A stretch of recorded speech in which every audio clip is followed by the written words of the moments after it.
Hello guys, welcome to my channel Netcash on Web Tech Zone. In this video tutorial, we are going to learn how to save Google Docs file in PDF format. So I'm going to show you in this my video. So let me open first Google Drive. Open your Google Drive, or you can directly open your Google Docs application. And I just find and you have to log in with your account and just find the Google Docs, this file which you want to save as a PDF. So I just filter the all Google Docs file.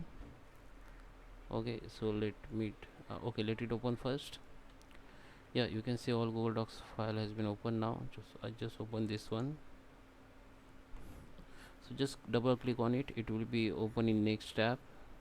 In new tab you can see this is my Google Docs file.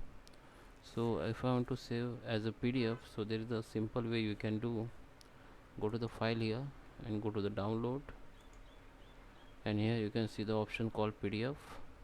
Just click on it and it will be downloaded as a PDF. Okay, so after download you can open it, or you can also upload and Google Drive again as a PDF. Okay, so guys, I hope you like this video. Please subscribe and thank you for watching.